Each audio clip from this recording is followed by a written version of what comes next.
El gobierno de El Salvador logró que por segunda vez, se extendiera otro mes el estado de excepción impulsado por Nayib Bukele, argumentando su lucha contra la violencia de las pandillas. La Asamblea Legislativa aprobó la prórroga con 67 votos a favor de los 84 que había posibles. Si varios derechos de los salvadoreños siguen interrumpidos desde finales de marzo, cuando entró en vigor la medida tras una ola de violencia que dejó al menos 80 personas fallecidas. A pesar de una baja en la tasa de homicidios en años recientes, El Salvador continúa siendo uno de los países más violentos del mundo, un fenómeno potenciado por la pobreza y por la desigualdad. Vamos ahora con nuestro invitado del día. El primero de esta mañana es Héctor Carrillo, director de Acceso a la Justicia de FESPAD. Héctor, gracias a usted por estar con nosotros. Y poco después de asumir la presidencia en 2019, Bukele lanzó el llamado Plan de Control Territorial para desmantelar las pandillas. Una iniciativa que todavía no ha sido publicada completamente y que ha sido criticada por no ser eficiente. ¿Es por ello que Bukele está usando el estado de emergencia y lo mantiene renovado? Sí, muy buenos días. Un saludo a todas las personas que nos siguen en diferentes partes del mundo a través de este medio de comunicación. Desde la Fundación de Estudios para la Aplicación del Derecho FESPA, pues es un honor poder participar en este espacio.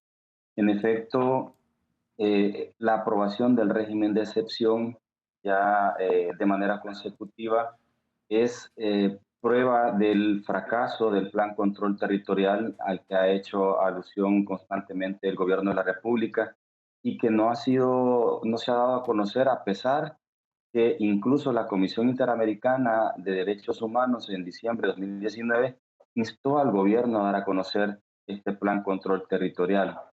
Es decir, que diese a conocer por lo menos los componentes teóricos que iban a orientar su aplicación y los mecanismos de medición de la efectividad del plan, ¿no?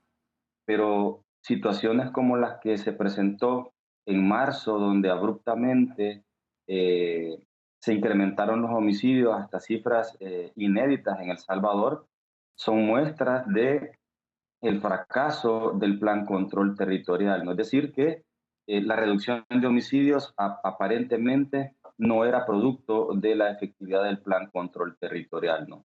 Y esto se traduce en algo que reiteradamente hemos señalado como institución, la inexistencia en El Salvador de una política pública en materia de seguridad Claro, que pero abarque de manera adicionalmente integral a el eso, fenómeno. Héctor, y discúlpeme que lo interrumpa porque quisiera que avanzáramos con más preguntas. Adicional a esta debilidad institucional y a una historial de pobreza y de violencia que tiene el país, pues ahora tenemos este nuevo decreto que suspendió derechos esenciales que se garantizan en la Constitución y que garantizan, por ejemplo, el derecho al debido proceso, a la defensa legal, el derecho a la reunión. En esas condiciones, las últimas noticias son que la policía detuvo a 7 sindicalistas que habían criticado, ya fuera en privado o en público, al gobierno de Bukele. ¿Qué se sabe de eso? Bueno, varias cosas sobre el régimen. Uno, el régimen ha sido aprobado sin respetar los parámetros constitucionales para el uso de esta herramienta. En efecto, es una herramienta de índole constitucional, pero hay parámetros específicos que pasan por relacionar la situación de emergencia con la suspensión de ciertos derechos. Ese análisis no se hizo a la hora de prorrogar el régimen y tampoco se hizo en la primera ocasión en que el régimen fue aprobado, ¿no? Y la aplicación del régimen, al final, la suspensión, se ha traducido en múltiples detenciones de personas que no están vinculadas a ningún hecho delictivo, ¿no? Son constantes las denuncias en medios de comunicación y algunas organizaciones también que hemos estado registrando casos de personas que no tienen relación con hechos delictivos y sin embargo han sido capturadas, pero también, y esto es grave, las personas que están siendo sometidas a los procesos no cuentan con un derecho o una defensa técnica efectiva.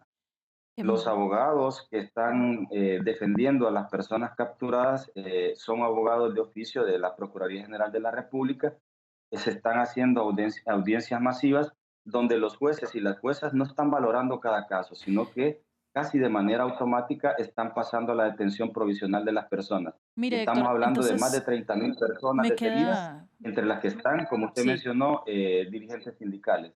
Bueno, me queda debiendo más información sobre los líderes sindicales, pero entonces sigamos por esa línea. ¿Es llenar las cárceles la solución? ¿Qué efectos tendría una mayor sobrecarga penitenciaria en el mediano y también en el largo plazo?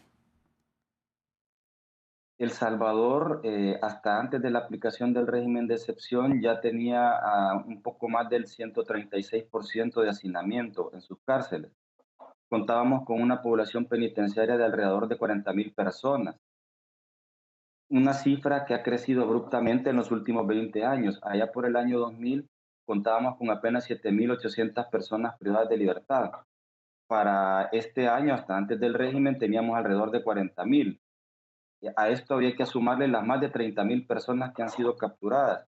Y esto nos lleva a un inevitable colapso del sistema penitenciario en El Salvador, donde, por cierto, ya se han registrado más de alrededor de 11 muertes de personas que fueron capturadas durante el régimen, que estaban bajo custodia del Estado y que han muerto al interior de los centros penitenciarios. Héctor, como ya nos Vale estamos quedando decir sin que tiempo, le estas quiero hacer capturas la masivas. última pregunta. Disculpe que nuevamente lo tengo que interrumpir.